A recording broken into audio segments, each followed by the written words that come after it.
So let me demonstrate the importance of the top of a guitar. So this is resonating beautifully. If I hold my hand on the top, completely killing all the beautiful frequencies, all the overtones, all the volume, everything is gone. And I wanted to know more about this, so my trip started in Czechia. What is the most important element of an acoustic guitar, you think? You know, the most important part of acoustic guitar is the top. This is Peter Furch, CEO of Furch Guitars. And I visited the factory for a very special opportunity. I would say 90% of our research and development in terms of sound, it's related to tops and bracing. And as guitarists, before buying any acoustic guitar, I think it's absolutely necessary to equip yourself with some basic knowledge about the guitar. And a really good starting point, I would say the best starting point, is to check out my video series about the acoustic guitar, where we first looked at the different body types and body shapes. And secondly, the most seen wood combinations of the top and the back and sides of a guitar. And now in video 3 of that series, we're looking at what many consider is the most important part of any acoustic guitar in terms of materials, the top. I kindly asked them to build me 5 identical guitars, with just one difference. Each of them had a different top. I hand selected the best ones, and here we are. Rosewood, Rosewood, Cedar, Cedar, Koa, Koa, Sitka, Sitka, Redwood. Top itself works as a sort of like a membrane of the speaker, so it vibrates the air around it. So acoustic properties of various materials are different. So I selected my favorite model in their online guitar configurator. I made all the fancy appointments, beautiful tuners, beautiful inlays, beautiful headstock, beautiful binding. And here we are. 5 identical guitars with different top woods.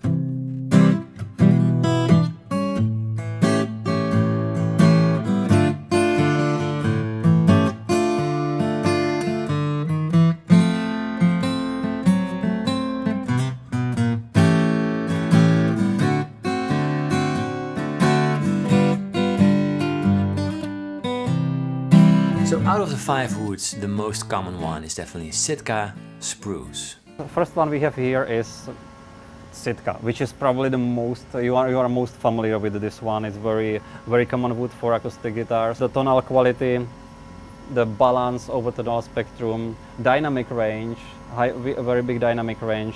This is kind of common thing. You, as I said, you're probably familiar with how Sitka sounds.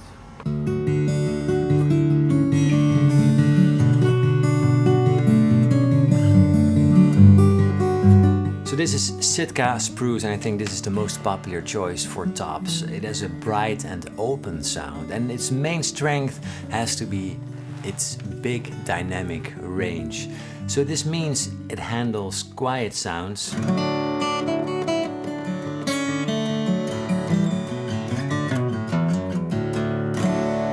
but it also handles loud playing.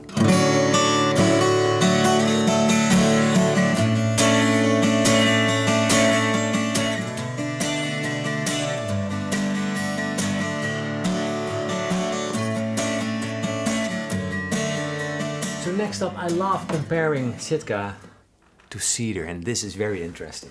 So I didn't have much experience with Cedar on steel strings, but I was kind of blown away by how it sounds. It's super delicate. Cedar, comparing to Sitka, it's very lightweight. It's very lightweight wood. So it doesn't take too much energy to start to vibrate it, to start to play it. So it's a very light input from your fingers. It starts to move already.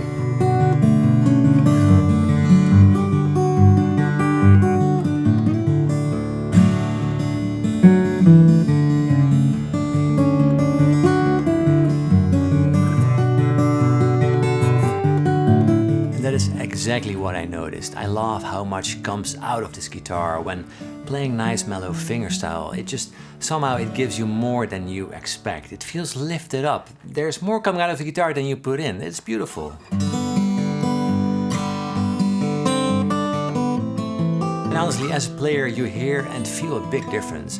And I'm not entirely sure it translates to audio one-on-one. But compared to Sitka, just the notes pop out of the guitar more easily, especially when playing quiet and delicate pieces like this. But on the other side of the spectrum, if you put like a lot of energy, which Sitka can handle, Cedar cannot do. Like a stop you if you give too much energy, so it works as a compressor in that way, you know. It will just don't allow you to go with the dynamics too far. So it's great for a fingerstyle, you know, if you have a light technique, finger technique. As Peter said, there's less dynamic range, so when playing loud, it tops out more easily.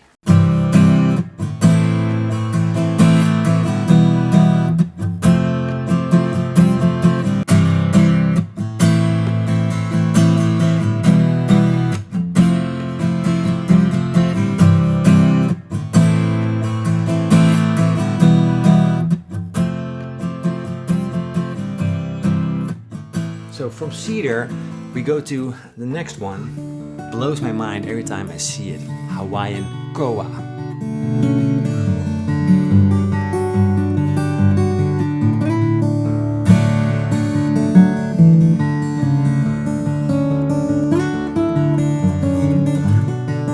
And Hawaiian Koa is most famous for its stunning looks. I mean, the flame on here is just gorgeous. And often you see an all Koa guitar, so back, sides and top all made from that same wood. But here it's very interesting to hear just how much that top changes the tone. So Koa has a very clear articulation and focus.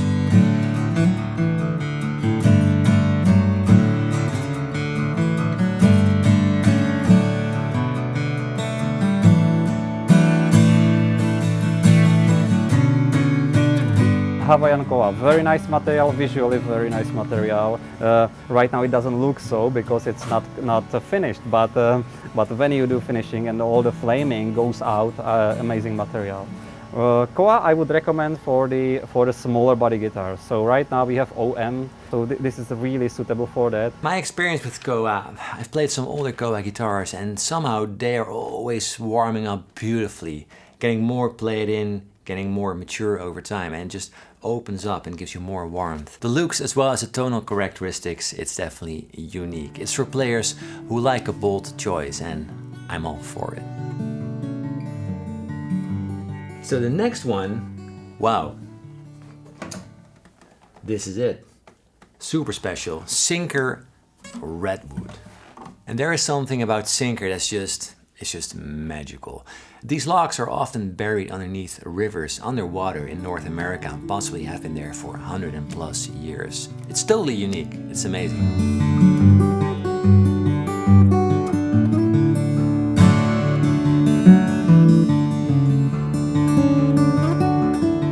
So Sinker really has a warm, natural tone to it. It's very responsive.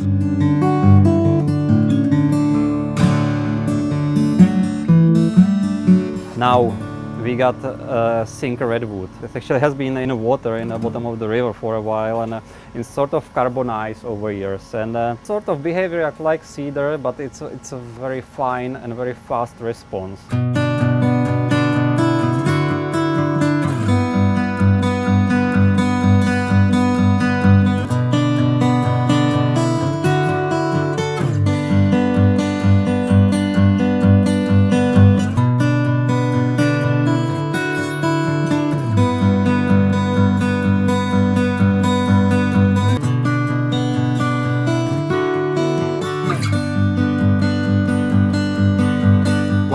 More in comparison to Cedar is there's a lot of string to string definition. So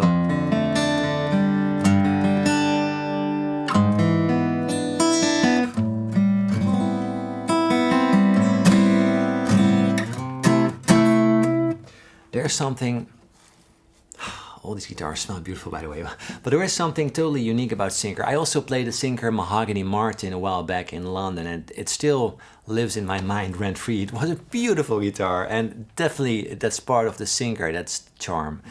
Anyway, so compared to Cedar, I would say it has that same warmth and that same depth to it, but it still keeps some of that clarity that you don't have in Cedar. So it's an interesting wood, definitely.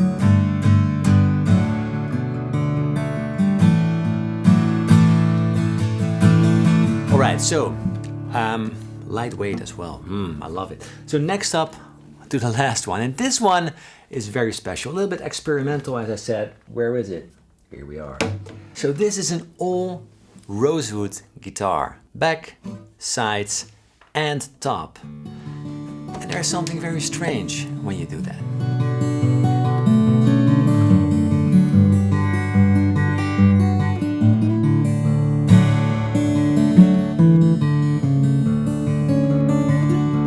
So the reason why people often do not use rosewood for tops is because of the elasticity. It is very stiff, not along the grain like this, but also like this, as opposed to the other tops we've seen so far. Very interesting one, the Indian rosewood, because what makes it different is the parallel elasticity of that material. It's very similar to perpendicular elasticity, which is different for these materials. We are like a spruce, cedar and so on. They have like parallel elasticity, very small, but perpendicular very high. Very different, this direction, that direction. This one is quite similar this way, quite similar this way.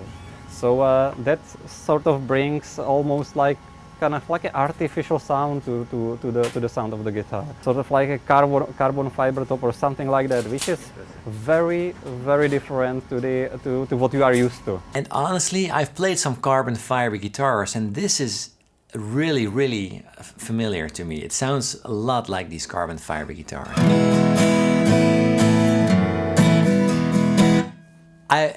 My first instinct is to say a little bit hollowy, like there's a little bit boomy bass going on and some bright trebles, and it's lacking a little bit in the mids.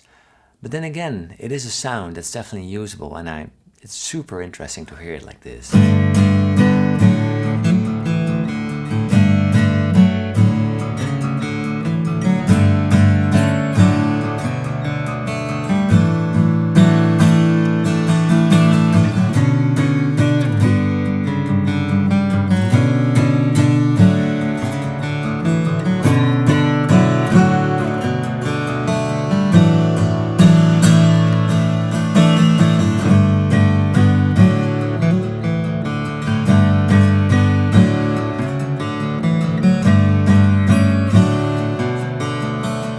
What I found so fascinating, I really want to tell this. So first, when I got these guitars, I unpacked them and I was a little bit underwhelmed with how much differences there were between the different models.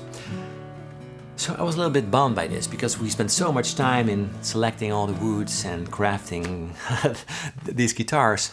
But then something very strange and peculiar happened. As I started playing them a little bit more, the differences grew louder and louder, and I picked on them so much more easily. It's fascinating.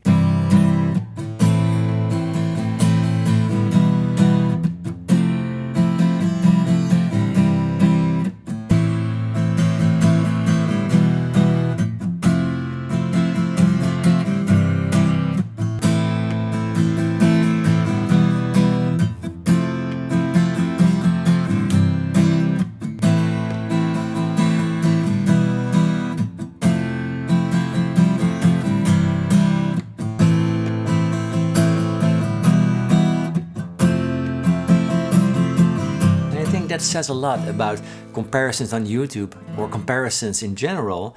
The more you tend to hear a sound and get used to it, the easier it is to distinguish different types. If you hear 4 different strats, well, yeah, it's gonna sound like a strat each of those times. But if you really love one and you play another one, you're gonna hear the differences pretty easy.